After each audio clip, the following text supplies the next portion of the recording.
दरवेळेस हे सेशन जयेश करत असतो. त्यांनी मला आज सकाळी सांगितलं की तू करशील का. खरं असा काही मला फार अनुभव नाही आहे मग इंटरव्ह्यू वगैरे घेण्याचा, पण अशा फिल्म्स जेव्हा आपण बघतो तेव्हा खरंच मला वाटतं भाग्याचं आहे की अशा लोकांसोबत स्टेज मला शेअर करायला मिळतं. मी पहिला प्रश्न सर तुम्हाला विचारतो.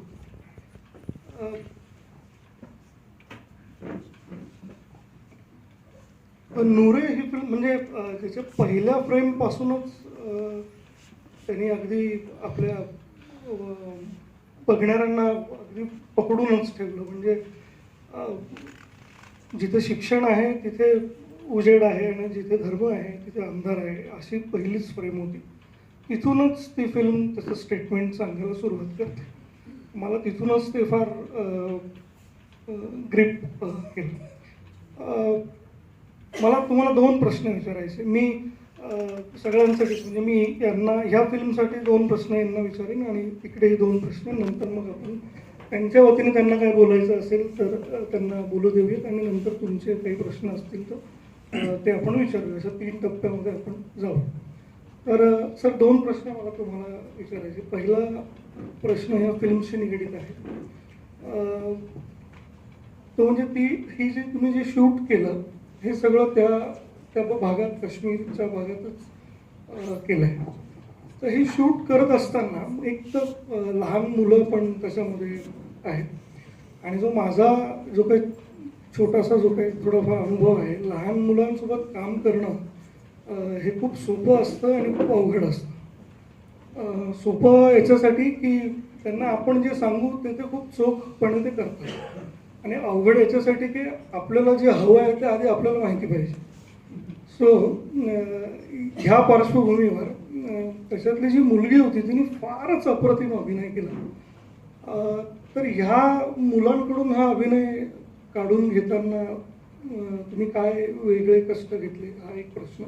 आणि त्या भागामध्ये जिथे तुम्ही शूट केलं तिथे काही अडचणी आल्या काय, किंवा जे आपण सगळं बघतोय जे प्रॉब्लेम्स तुम्ही तिथे मांडले त्या संबंधी तुम्हाला काही अनुभव आला का?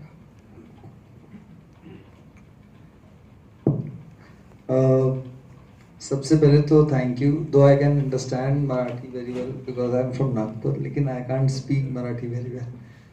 तो थैंक्स आप लोग सब आए समय निकाल कर हमें फिल्म देखने के लिए. पहला सवाल आपका कि बच्चों के साथ एक्टिंग कैसे की. तो पूरी फिल्म में कोई भी एक्टर नहीं है. ये सारे लोग उसी गांव को बिलोंग करते हैं जो बॉर्डर विलेज है. ये सब उन्हीं के घर हैं, उन्हीं की कहानी है. हमने इसकी कल्पना तो बॉम्बे में की, लेकिन कहानी को फिर उनके वर्ल्ड में ढाला. और बच्चे भी सारे वहीं के हैं और बहुत शर्मीले भी हैं. मतलब जनरली अभी जब हम लोग फिल्म दिखाने भी गए दोबारा, तो जबकि हम ज्ञात फिल्म बना चुके हैं, फिर भी जब उनसे बात करते हैं तो बहुत शर्मा के एक आधा वर्ड ही बोल पाते हैं. तो उनके साथ पहले ज़्यादा समय हम लोग नहीं बिता पाए, क्योंकि कुछ भी बात करते थे तो वो शर्मा जाते थे, चुप चुप रहते थे. लेकिन जैसे जैसे उनके साथ काम करना शुरू किया, 1 दिन 2 दिन बिताया, तो खासकर नूरे जिस कैरेक्टर ने प्ले किया है साइमा, उसको मीडियम समझने लगा. उसको समझने लगा कि अच्छा कैमरा यहाँ होता है, इतना ही ऐड करना है, इसको ज़्यादा कहते हैं, इसको कम कहते हैं. और तो धीरे धीरे, और बच्चे जैसे आपने कहा कि बहुत फास्ट लर्नर्स होते हैं, और सबसे बड़ी खूबी उनमें ये होती है कि वो ईज़िली फ्लेक्सिबल होते हैं बहुत. आपके इंस्ट्रक्शंस को आप, और बहुत ज़्यादा समझदार होते हैं, मेरे ख्याल से बड़ों से ज़्यादा समझदार होते हैं. तो वो ग्रास्प बहुत अच्छे से कर रहे थे. और उनको ये कहानी रिलेटेबल भी लग रही थी, क्योंकि जो विलेज हमने देखा है वो एक्चुअल इंडिया पाकिस्तान का बॉर्डर विलेज है. तो उनके लिए रात में गन फायरिंग सुनना और ये करना होते रहता है. इनफैक्ट हम लोग लास्ट मंथ ये फिल्म दिखाने गए थे, जुलाई के लास्ट वीक में. तो उस टाइम 1 अगस्त के पहले की बात है, एग्जैक्ट डेट मेरे ख्याल से मुझे याद नहीं है. बहुत हेवी वाटर शेलिंग हुई गुरेज सेक्टर में, और इनफैक्ट 23 इयर्स बाद वहाँ कैनन्स चलाए गए। तो हम लोग खुद इनफैक्ट रातों रात भाग के आए। तो हमको ये लगा कि एक तरफ मन ये कह रहा था कि अरे हमने जो कहानी की कल्पना की थी वो आज सच साबित हो गई कि वो बच्चे लोग उसी रात में पूरी नाइट शेलिंग चली होगी और वो लोग या बंकर में या घर में छुप के रहे होंगे। और दिल इस बात से दुखी था कि कल्पना जो थी वो सच हो गई। तो ट्विन दो धारी तलवार थी ये। सो या और जहाँ तक बच्चों के समझने की बात है, जब हमने ये फिल्म बनाने की सोची तो हमको ये लगता था कि एक बच्चों का एक बहुत इनोसेंट वर्ल्ड होता है, एक वर्ल्ड व्यू बहुत इनोसेंट होता है। हमको लगता है कि ये सब पॉसिबल है, और जैसे जैसे हम बड़े होते जाते हैं वैसे वैसे हम रिजिड होते जाते हैं, और दुनिया को एक अलग तरीके से देखने की क्षमता शायद धीरे धीरे खोते जाते हैं। तो शायद बच्चे उस तरह से बहुत आसानी से ढल गए, रम गए, और जो बात हमको उनके ज़रिए कहनी थी शायद कहीं ना कहीं उनको भी हमसे कहनी थी। तो वो फिक्शन और रियलिटी के बीच की बाउंड्रीज कई बार ब्लर होती गई, और इस कारण से शायद वो सब चीज़ ठीक बैठ गई।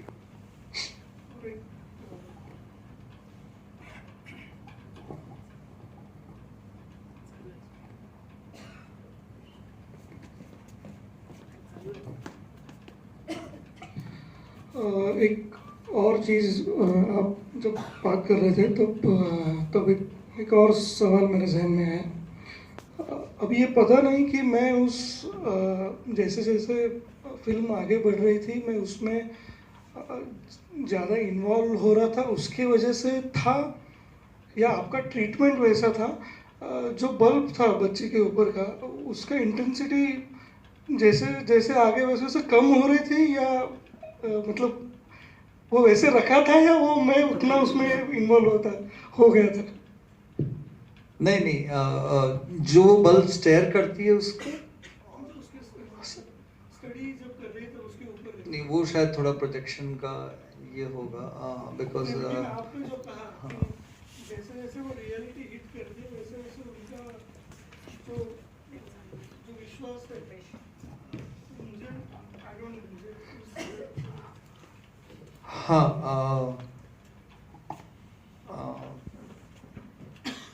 एक्चुअली थोड़ा सा ब्राइट था ओवरऑल हमारे, क्योंकि हम लोग लेट आए, सॉरी फॉर दैट।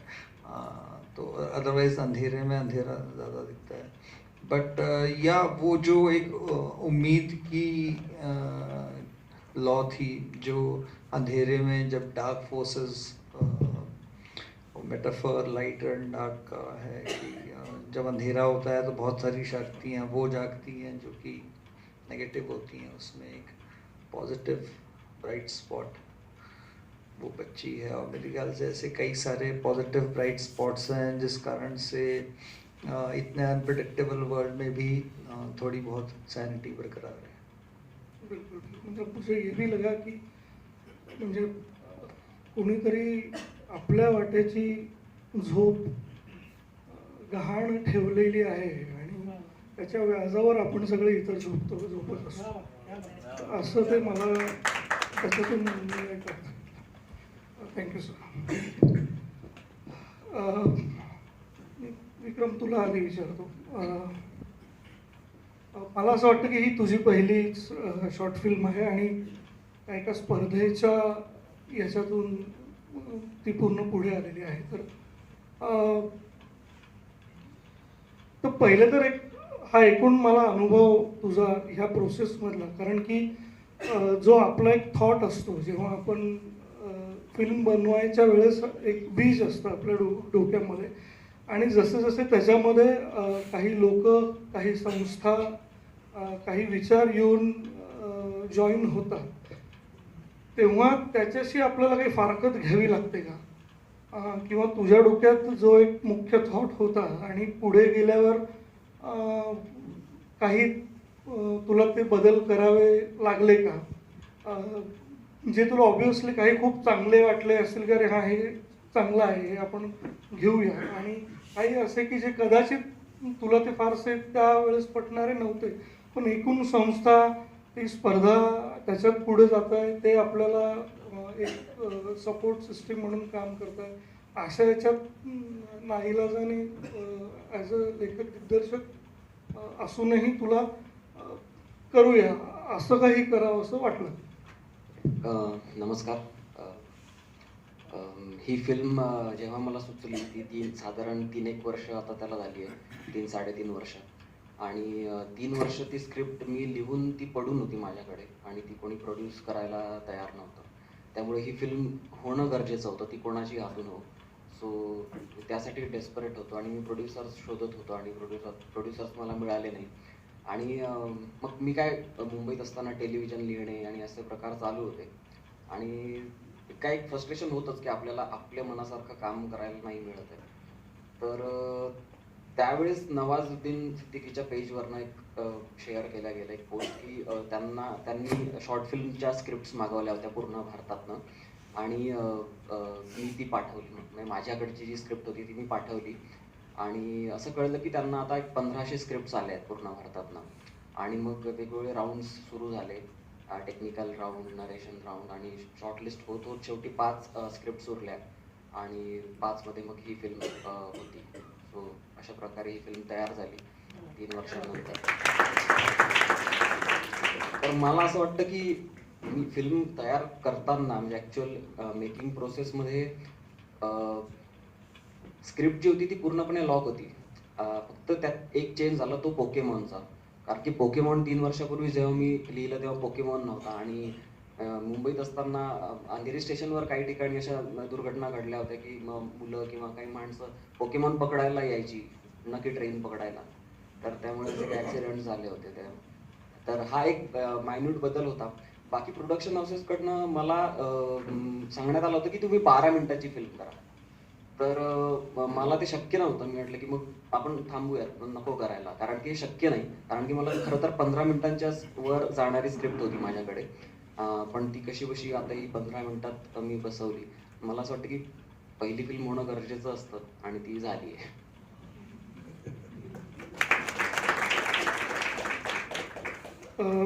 सर,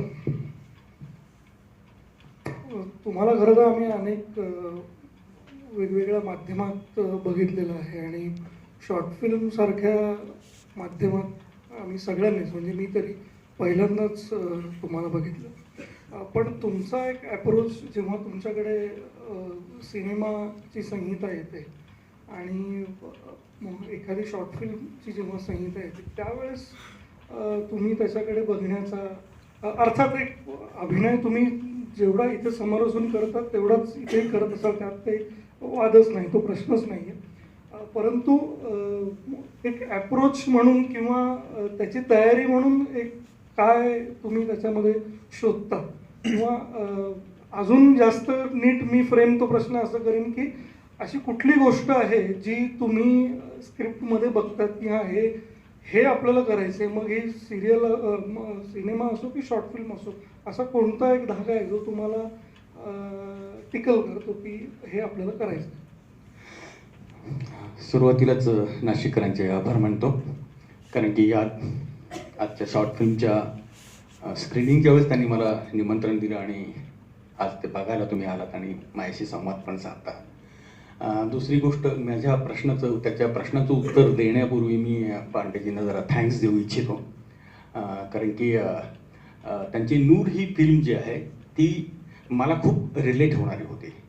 तुम्हाला जरा आश्चर्य वाटेल, पण एक्सपिरियन्स म्हणजे मी आत्ता जी उल्लेख केला होता की गुगलची ॲड फिल्म जी तुम्ही बघितली असेल, तर त्याच्यामध्ये काश्मीरचा पण एक मधला हे आहे, शूटिंग आहे. हां, तर त्यावेळेस आम्ही तिथे ते गाणं शूट करण्यासाठी काश्मीरला गेलो होतो आणि त्या संध्याकाळी आम्ही गुलमर्गला निघालो होतो. आपल्या सिग्नलला अशा एक 10-20 गाड्या उभ्या असतात, तशा आमच्या 10-20 गाड्या उभ्या राहिल्या आणि एक काचा बंद होत्या, AC चालू होतं, त्यामुळे एक भयानक असा आवाज आला जो आपल्याला कधी रिअलिस्टिक आपण ऐकलेला नसतो. आपण चित्रपटामध्ये ते फक्त ऐकलेले असतात आवाज. आणि मला काहीतरी असं घाबरायला झालं, म्हणून मी ड्रायव्हरला म्हणलं, काय झालं आता? तो म्हणला, डरो मत, फायरिंग हो रही है. म्हणजे त्यांना इतकं यूज टू झालं होतं त्यांना, तर मी ती फायरिंग जवळपास अर्धा पाऊण तास आमच्या गाड्या तिथे उभ्या होत्या. त्याची दुसऱ्या दिवशी पेपरला खूप वर्णनं आली होती, काय झालं, बॉम्ब कोणी त्या पोरांनी फेकले, ह्यांनी फेकले किंवा काय जे होतं. पण तो जो आवाज आहे तो जवळपास अर्धा पाऊण तास आम्ही एक्सपिरियन्स करत होतो. आणि कधी आपण चित्रपटामध्ये ते खोटे खोटे आवाज ऐकले असतात, परंतु त्याची भेदकता ही प्रत्यक्षात अनुभवणं हे खूप भयावह असतं. आणि त्याच्यानंतर बरेच दिवस मुंबईला आल्यानंतर रात्री 2-3 वाजता मी उठून बसे. हे मला आता ते नूरला बघत असताना मला खूप जाणवलं की अरे हे मला झालं होतं माझ्याबरोबर. तर मला वाटतं की माझा एक्सपिरियन्स मला आज बघायला मिळाला, अशा अर्थानं मला ते थँक्स वाटलं. एक रिपेरी अशी करतो की मी पहिल्यांदाच नाही केलं, मी बऱ्याचशा FTIच्या शॉर्ट फिल्म्समध्ये काम केली आहे, त्यांना नॅशनल अवॉर्ड्स मिळाले आहेत आणि मला त्यांच्याबरोबर काम करायला दरवेळेस आवडले. आत्ता सुद्धा मी करणार होतो याच वर्षी, पण काही कारणाने ते झालं नाही. पण अशी वेगळी काही स्क्रिप्ट असेल, वेगळं काही म्हणू पाहत असतील, आणि मला असं असतं की ही मुलं जी आहेत जी पहिल्यांदा काम करतात ती शिकत असतात. तर मला हे निश्चित वाटतं की एकदा आपल्यामध्ये सुद्धा तोपणा येतो की आता मी बन चुके, आता काय मला येतंय, मी ह्या डिरेक्टरकडे काम केलं, त्या डिरेक्टरकडे. पण ज्यावेळेस नवीन एखादा दिग्दर्शक येतो, नवीन संहिता येते, नवीन काही म्हणू पाहतो, त्यावेळेस परत आपल्याला अपडेट करता येतं. माझा हा स्वार्थ आहे खरं तर. नट म्हणून मला असं वाटतं की हा काही सांगू बघतो मग याच्याकडनं मला काही मिळतंय का, की हा वेगळ्याच पद्धतीने त्या सगळ्या स्क्रिप्टकडे, त्या प्रोसेसकडे, माध्यमांना आत्ता कसं जग बघतं आहे. कारण की आम्ही व्यवसायामध्ये काम करत असताना ते कदाचित विसरून जातो कित्येकदा नट मंडळी. तर मला वाटतं त्याच्यासाठी माझा हा स्वार्थ म्हणून मी असं नवीन काही असेल, कोणी काही सांगू म्हणू पाहत असेल तर ते मी लगेच ॲक्सेप्ट करण्याचा प्रयत्न करतो. मग तिथं मला 4 गोष्टी शिकायला निश्चितच मिळतात. म्हणून मला वाटतं की मला शॉर्ट फिल्म करायला आवडतात, किंवा मी त्या माध्यमाकडेही नुसतंच मी काम नाही केलं तर मी 2 दिग्दर्शित पण केले आहेत. आकडा नावाची एक शॉर्ट फिल्म आहे आणि दुसरी श्वेतअंगार, दोन्ही शेतकऱ्यांच्या संदर्भात असलेल्या गोष्टी आहेत. तर त्याही मी केल्या, वेगवेगळ्या फेस्टिवल्समध्ये दाखवल्या गेल्या. तर अशा अर्थानेच मी त्या माध्यमाकडे बघतो. थँक्यू. माझा म्हणजे जसं तुमचा स्वार्थ होता तसा या प्रश्नामध्ये माझाही स्वार्थ होता की आता तुमच्याकडे जे काही घेऊन यायचं आहे मला आवडलं पाहिजे. म्हणूनच काय घेऊन यायचं ते ठरवायला. मी जयेशला विनंती करेन की सरांनी ज्या काही फिल्म सांगितल्या त्या आपल्या माध्यमातून इथे जर आपल्याला बघता आलं भविष्य, येस, तर मला असं वाटतं की सरांनी परत यावं अशी हो येस, नक्की येईल. मला ह्या फिल्मच्या बाबतीत, ड्रेनेजच्या बाबतीत म्हणजे काफकाची ती एक द ट्रायल नावाची एक गोष्ट आहे ज्याच्यामुळे नंतर काफकास्क म्हणून एक, बरोबर आहे पेटेसर, काफकास्क म्हणून एक टर्म आली की म्हणजे त्याच्यावर एक काफकावर केस चालू असते आणि त्याला माहीतच नसतं की हे काय आहे आणि आपण इथं कशासाठी अडकलेलो आहे. तो जो त्याचा पॅरानोया आहे, ती भीती आहे, ती जी त्याची अडकलेपण आहे, त्याला नंतर ती टर्म म्हणूनच पुढे चालली, त्याला काफकास्क असं म्हणतात. मला याच्यामध्ये ते खूप रिलेट, आणि मला ते सगळं आठवलं की तो तिथं आता अडकला आहे आणि तिथून तो इथं का आहे आणि कुठल्या वेड्या क्षणी तो या सगळ्यात अडकला. तर ते सगळं मला अडकले पण त्या फिल्ममध्ये खूप प्रकर्षाने जाणवलं. मला वाटतं माझे प्रश्न जे विचारायचे ते झाले. आपल्यामधून कोणाला जर काही प्रश्न असतील प्लीज दोघांनी विचार.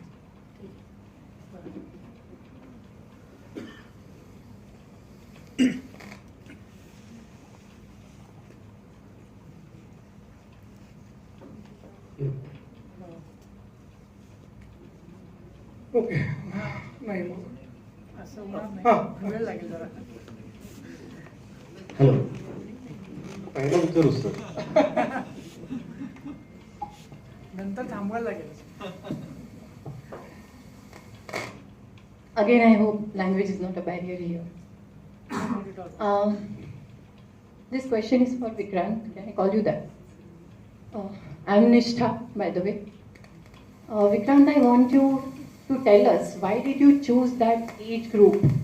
Because right now we are blaming all the youngsters for being addicted to cell phones. why that age group? Because I'm really sorry, apologize all the elder ones that I see those people more involved in the cell phones rather than us or the younger generation right now. Even around us, we were seeing people, really anxious की माझा phone आता साईडला राहिला आहे, मला check करायचं आहे काय चाललंय त्याच्यावरती. मग मला असं वाटतं that 50s to 60s age group who have learned this technology late is more addicted or more anxious about their cell phones and the ownership of the cell phones. Was that the thread that you took ahead? त्या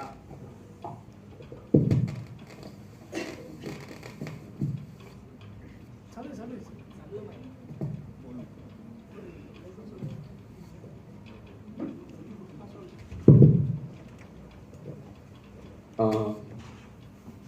हा 50 ते 60च्या मधला age group का होता याचं कारण म्हणजे 2009 साली माझे वडील रिटायर झाले, ते शिक्षक होते आणि रिटायर झाल्यावर त्यांनी स्मार्टफोन वापरायला सुरुवात केली आणि मी त्यांना बघत असायचो स्मार्टफोन वापरताना. ते माझ्याकडनं सगळं शिकून घ्यायचं आणि मला असं वाटतं की ती एक इमेज माझ्या डोक्यात होती की माझ्या वडिलांच्या पिढीला कुठेतरी माझ्या पिढीसोबत किंवा टेक्नॉलॉजीसोबत कोपअप करायचं आहे की जी आत्ताची तरुण मंडळी जे वापरतात सगळं ते त्यांना वापरू बघायचं आहे. म्हणून त्यांची धडपड मला असं वाटतं की जास्त आहे. म्हणजे आजही माझ्या आईचा मला फोन आला होता की अरे ते व्हॉट्सअपमध्ये व्हिडिओ चालत नाही आहे, डाउनलोड होत नाही आहे. तर असे फोन असतात आता जरा. मला असं वाटतं त्या पिढीची धडपड जास्त आहे की टेक्नॉलॉजीशी कोपअप करण्याची. मला असं वाटतं उत्तर दिलं आहे.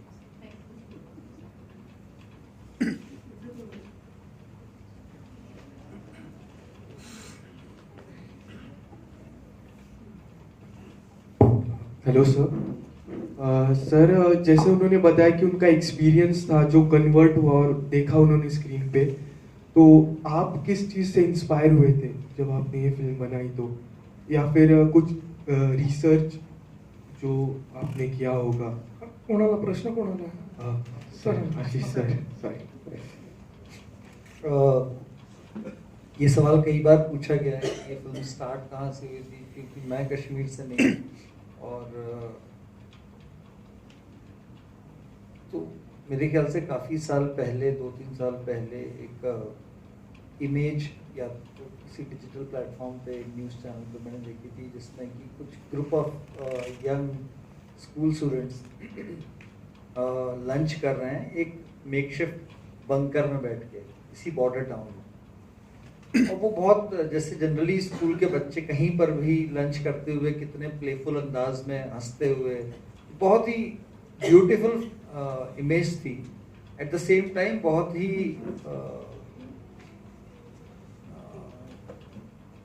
डरावनी इमेज थी कि they are not aware about the world which is engulfing them.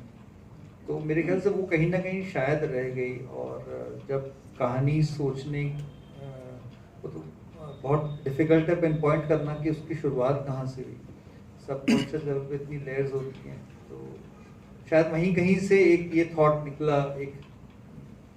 और मेरे ख्याल से जैसे जैसे बाहर का वर्ल्ड चेंज होता है वैसे वैसे आप उसको अब्जॉर्ब करते हो और इनहेरेंटली कुछ एक थॉट प्रोसेस में वर्कआउट होता है और आप कुछ कहने की बात कहते हो तो शायद फिर वो रेलेवेंट समय अपने आप सामने आ जाती है वो बात.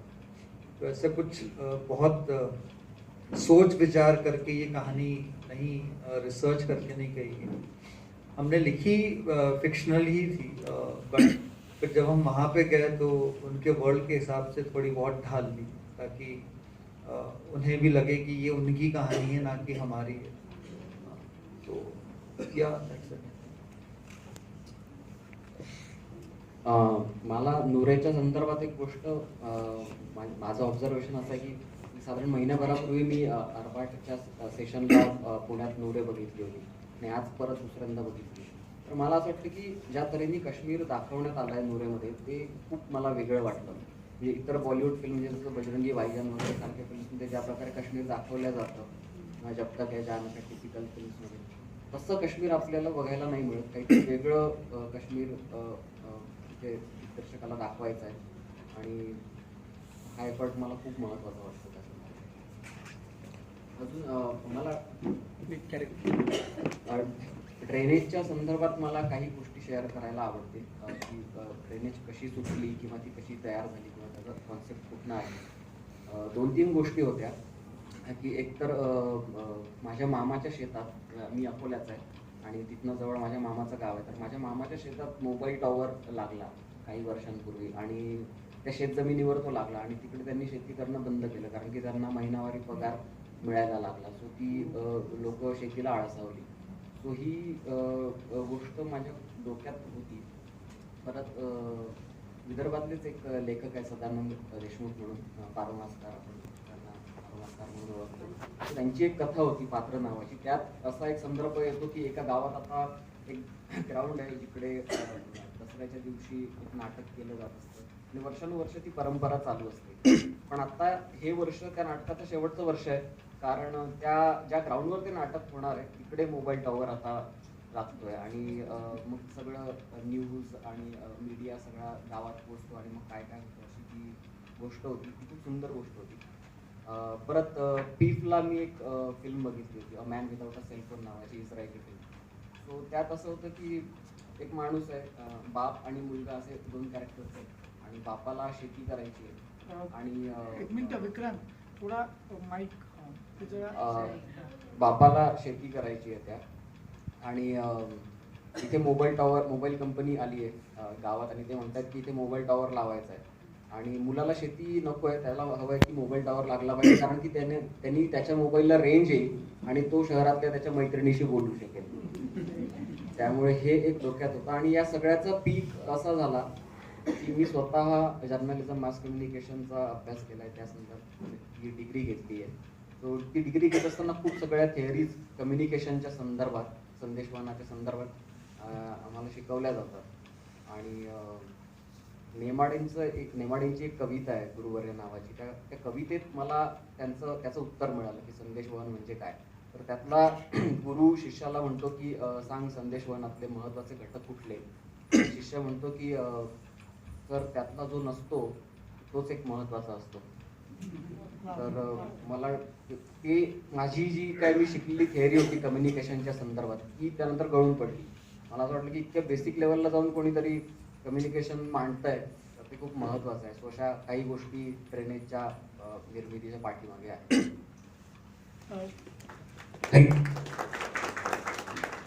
माझा प्रश्न नंदू माधव सरांना आहे आणि त्या अर्थाने मग तो रिलेटेड विक्रांतकडे पण आहे. सर, 1998 म्हणजे अगदी रामगोपाल वर्मा, अनुराग कश्यप, आजकाल राजेश्वरचा जी भूमिका तुम्ही केली, ह्या सगळ्या भूमिका आणि परत शॉर्ट फिल्मच्या माध्यमातून जे नवोदित जो एखादा दिग्दर्शक येतो, तर अशा वेळी तुमचा त्याच्याकडे पाहण्याचा दृष्टिकोन, कारण इतका मोठा अनुभव आपल्या गाठीशी असताना तो काम करताना आणि आता काम करताना नवोदित आमच्या पिढीतल्या तरुणांबरोबर काम करतानाचा जो अनुभव आहे तो थोडक्यात विषय. मला वाटतं मी ते उत्तर मगाशीच दिलं की बनचुके होऊ नये. आपण ज्या इंडस्ट्रीमध्ये काम करतोय, एकदा आपल्याला अभिनय येतो, आता काय मला कुठलाही रोल द्या, उठवा झोपेत ना, काय करायचं, कुठं जायचं आणि मग ते सगळ्याच माध्यमाकडे इतका अळसावलेपण येतं आणि ते बघायला लागतो नट. तर ते आपल्याकडे येऊ नये याच्यासाठी आपण सदैव अपडेट झालं पाहिजे. नवीन पिढीला काय म्हणायचं आहे, त्यांचे काही या माध्यमाबद्दलचे वेगळी शक्तिस्थानं त्यांनी शोधून काढली आहेत का, वेगळं काही सामाजिक, राजकीय, सगळ्या कौटुंबिक या लेवलवर ते वेगळा कसा विचार करताय. तर ते मला वाटतं की मला समजून घेण्यामध्ये, कारण की FTIचे मुलं तर स्टुडंट्स असतात, ते तर काही हा तरी आता काही स्टुडंट नाही, जी पहिली केली याचा सगळा अनुभव झाला. म्हणजे माझी तर गंमत व्हायची FTIच्या मुलांबरोबर काम करताना की ते शूट करतात म्हणजे त्यांची ही परीक्षा. त्याच्यामुळे ते मला कित्येकदा असं म्हणायचं की सर खाली बसून करूया का असं. तर मी त्यांना म्हणायचं मी नाही सांगणार, कारण मी तुम्हाला सांगितलं ते मी तुम्हाला कॉपी पुरवल्यासारखं आहे. मी नाही सांगणार, कारण की हे तुमची परीक्षा आहे, तुम्ही ठरवा.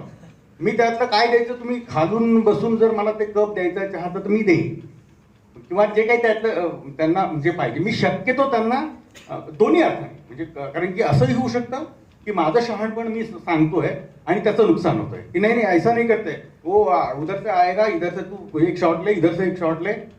म्हणजे मी माझा शहाणपणा सांगायचा आणि त्याचे मार्क्स कमी करायचे, त्याची फिल्म हे करायची. कारण की माझं येतच असं आपण म्हणण्याचं काही कारण नाही एक्सपिरियन्स असते म्हणून. तर दोन्ही अर्थाने FTIच्या मुलांबरोबर काम करताना मला हे मी दरवेळेस सांभाळलं की त्यांना न कॉपी पुरवली न त्यांना कुठलं आपल्याला शहाणपण येतं आणि मग त्यांचे पेपर चुकवायचे असंही केलेलं नाही. हा त्यांच्या बाबतीतले किंवा कुठलाही आता हा सुद्धा पहिली फिल्म करत असता फक्त याच्याबरोबरची माझी जरा आधीची ओळख पण होती. एक आपल्याला माहीत असतात की कोण कोण माणसं कुठे कुठे काम करतात, कुठल्या कुठल्या पॉकेटमध्ये जरी असतील आणि वेगवेगळ्या शहरामध्ये असतील तरी रेफरन्सेस माहीत असतात. तर तशा अर्थाने ती मंडळी काम करतात. मग तशी विषय तशी स्क्रिप्ट मिळाल्यानंतर करायला आनंद होतो. Thank you sir.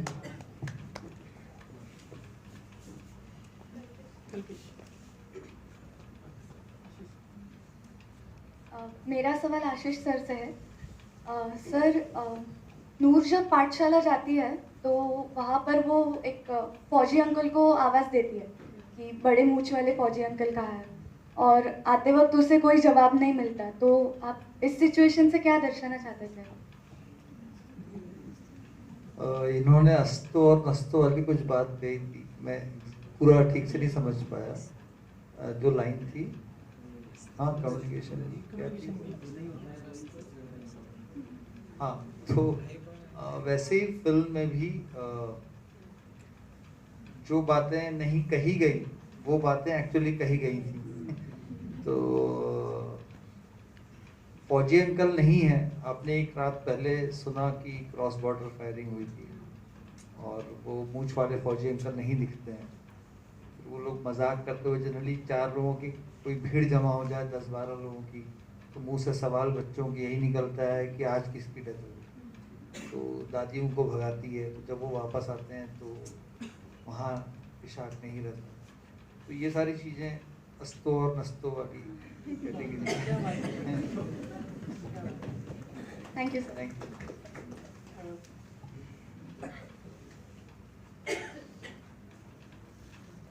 शेवटचे 2 प्रश्न आपण घेणार आहोत. अजून काही आहेत प्रश्न तुम्हाला?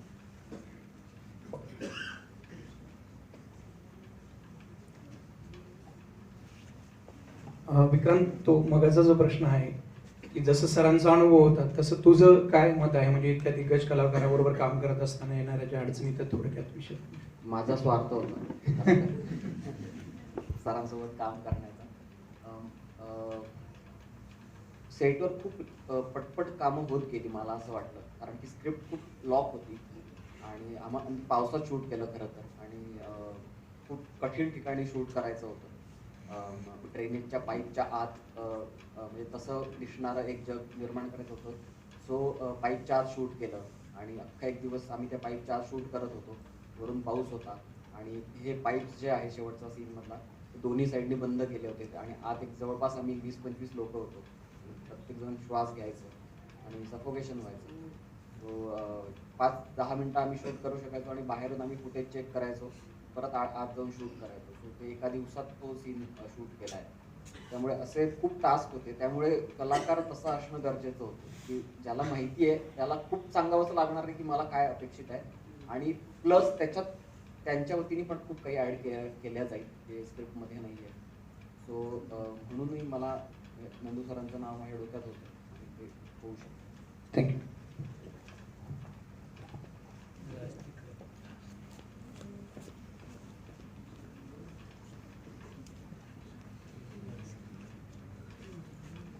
So that's for Ashish sir.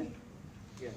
Sir, just out of curiosity, I was looking at the credits later and you had changed the name of Saima to Noore. Rest of the children are named as it is. Afreen hai, Sanya hai. Saima का नाम आपने नूरे क्यों रखा? Is it again some thought behind it? Basically नूरे जो है वो प्यार से घर वाले नूरे बुलाते हैं. एक्चुअली उसका नाम नूर है और नूर का लिटरल ट्रांसलेशन है divine light. Yes, so that's what I wanted to know, that Yeah. symbolic of Yeah. that, because it was just a curious thought that came to my mind. And of course I relate to Kashmir too, because I had been there as an 8-year-old to Baramulla, which is a border village, and then I went as a 27-year-old with my child. And there was a huge difference. What didn't change was the beauty that you showed. And congratulations Thank you. on that very positive movie. I'm very happy to see that. In fact मैं एक तो interesting मज़ेदार किस्से भी बताता हूँ क्योंकि film काफ़ी सीरियस और हैवी हो जाती है डिस्कशन। ये फिल्म बहुत छोटे से क्रू ने बनाई है। हम लोग सिर्फ 6 लोग बॉम्बे से गए थे। एक मेरा दोस्त राजा श्रीनगर से और एक हमारे साथ ड्राइवर और ऑल इन वन मैन था एंड 4 लाइट। सो जब वहाँ पर गए तो कोई कास्टिंग नहीं हुई थी। तो हम किसी से कहते थे अरे आप यहाँ बैठ जाओ, एक ही लाइन बोल दो कि अरे जैसे वो जो रेडियो सुन रहे हैं। तो उसने कहा कि नहीं नहीं मुझे अभी भेड़ बकरी चलाने जाना है। तो हमने कहा नहीं नहीं बस एक ही लाइन बोलना है। तो वो बैठ जाते थे, वो बड़े भोले थे। अब 1 टेक 2 टेक 22 टेक 23 टेक उनको लगा कि अरे ये तो बहुत तकलीफ वाला काम है और उठ के चले जाते थे। फिर कोई भीड़ में से आवाज़ देता था कि अरे एक्चुअली आप इनको ब्रीफिंग ठीक नहीं कर रहे हो। कोई शहर गया होगा, थोड़ा पढ़ा लिखा था। तो मैंने कहा आपको समझ में आया? तो बोले हाँ। तो मैंने कहा ठीक है आप बैठ के करो। तो पूरी फिल्म ही एक्चुअली ऐसी बनी। जो कोई टीचर, लोग शूटिंग देखने आते थे तो सेकंड वाले जो टीचर थे वो भी देखने आए थे कि शूटिंग हो रही है। पर हमने कहा आज यहाँ पे तो अच्छा, जब शूटिंग स्कूल का सिनेरियो जितना भी शूटिंग हुआ है उस समय कश्मीर में all over Kashmir school shut down थे क्योंकि स्ट्राइक प्रोटेस्ट के कारण कुछ वहाँ इंसिडेंट हो गए थे बाहर में। तो कोई एक शूटिंग देखने आया, उसी को बिठा लिया कि अरे आप एक लाइन आप बोल दो। फिर वो जो प्रिंसिपल बन के आते हैं वो एक्चुअली पुलिस वाले हैं। तो वो सिक्योरिटी के लिए आया कि देखने के लिए क्या हो रहा है। तो हमने कहा अरे आप प्रिंसिपल बन के आ जाओ। तो एंटायर फिल्म इज कंस्ट्रक्टेड विद ऑल द नॉर्मल पीपल। जैसे जो फादर बने हुए हैं वो कोई पहले और फादर थे। तो हम लोग सब सेटअप लगा के बैठ गए, वो रीचेबल ही नहीं है। बड़ी मुश्किल से उनका फ़ोन लगा तो उन्होंने कहा अरे मैं तो यहाँ शादी में दावत खाने चला गया। For them filming and this thing was जैसे यहाँ हुआ होता है ना कि अरे फिल्म बन रही है, फॉर देम इट वाज वेरी कैजुअल। तो जब भी हम लोग हमसे कहते हैं कि आपने बहुत अच्छी फिल्म बनाई, तो हम लोग कहते हैं हमने फिल्म नहीं बनाई, हम सिर्फ एक माध्यम बने एक बात कहने की जो हमको लगा रेलेवेंट है इस समय के लिए। बाकी जो लोग, जिन लोगों को और ये बात महसूस हुई वो ऑटोमेटिकली जुड़ते गए और उन सब ने मिलके अपनी कहानी आप लोगों से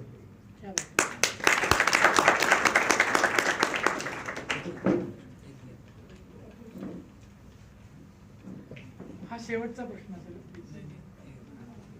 मी काही प्रश्न असेल तर किंवा एक इन जनरल तुम्ही या 2 फिल्म्स बघितल्या, तुमचं मत फार महत्त्वाचं प्लीज.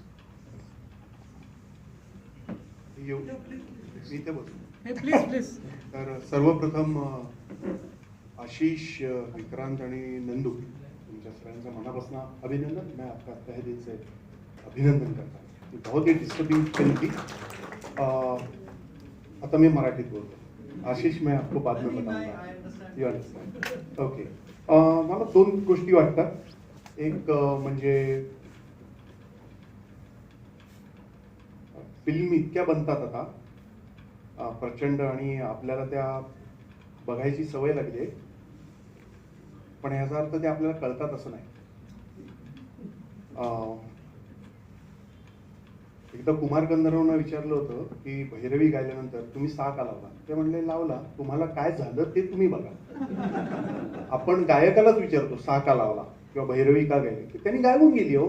म्हणजे ती जे कोणते प्रश्न विचारला होते की त्या मुठीवाले तो गेला आहे, तो डिसअपिअर झाला आहे, त्याचा माझ्या मनावर काय परिणाम होतो हे मी बघायचं दर्शक म्हणून.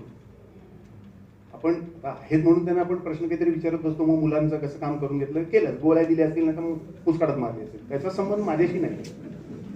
त्याच्या ऍक्च्युली आपण संबंध नाही लावतात. आपला खरा प्रश्न कुठला असला पाहिजे असं माझं मत आहे छोटंसं, ते म्हणजे कंटेंट काय. त्या फिल्मने मला डिस्टर्ब केलं. सगळ्याच गोष्टी आपल्याला एंटरटेनिंग नसतात. त्यातला हल्ली आपल्याला शॉर्ट डिव्हिजन, शॉर्ट क्लोजअप त्या माध्यमामध्ये बोलायची सवय लागल्यामुळे आपल्याला वाटतं आपण व्हिज्युअल लिटरेट झालो. पण व्हिज्युअल लिटरसीचा एक अर्थ असा आहे की कंटेंट लिटरेट झालो का. नूरी हे फिल्मच्या विषयी मी थोडक्यात मला वाटतं I am giving a response.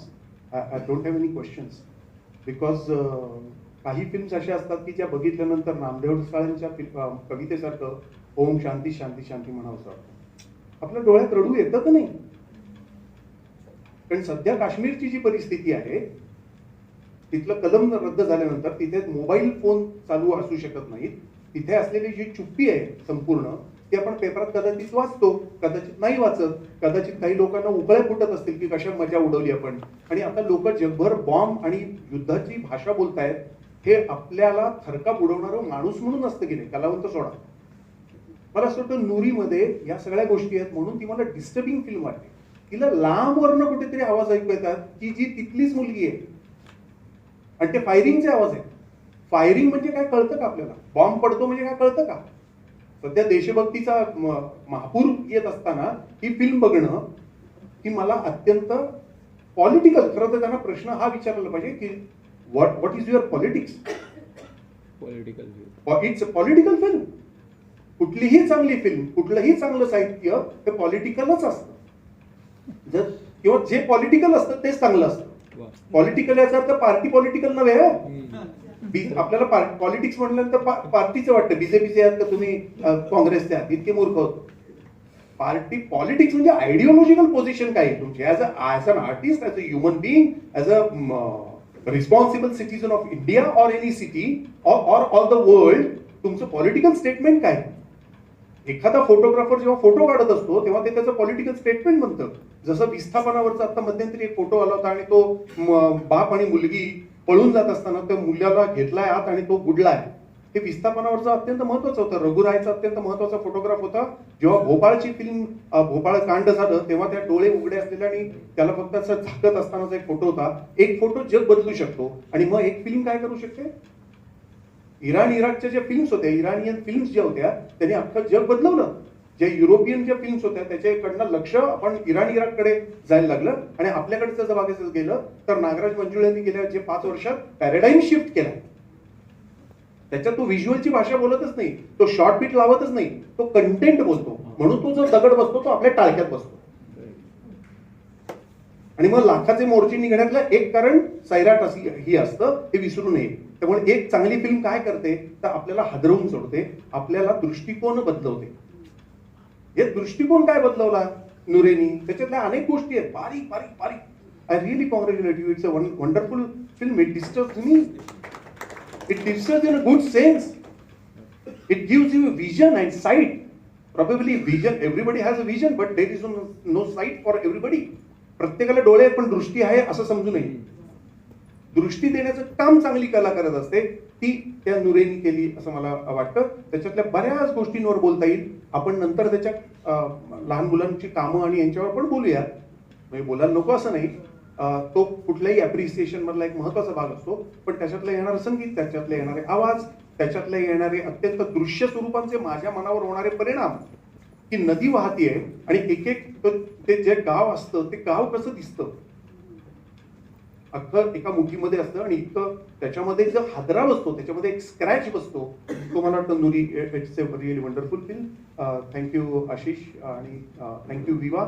मला मजा आली, कारण ही बघून मजा आली. मी ह्याचा अर्थ डिस्टर्ब झाल्यांनी मला अधिक शहाणपण आणि विस्डम मिळालं म्हणून मजा आली. मी त्या अर्थाने ती एन्जॉय नाही केली फिल्म. आणि नंबर 2, विक्रांत हा पुढचा चांगला फिल्म मेकर होईल आणि त्याच्या त्या बोलण्यावरनं अनेक गोष्टी यात काही शंका नाही की त्याची कुठली पहिली फिल्म ते पहिल्या बाळासारखं असतं. त्याच्यात आपल्याला पदचिन्ह दिसतात की नाही त्या माणसाची, हा फार महत्वाचा मुद्दा आहे.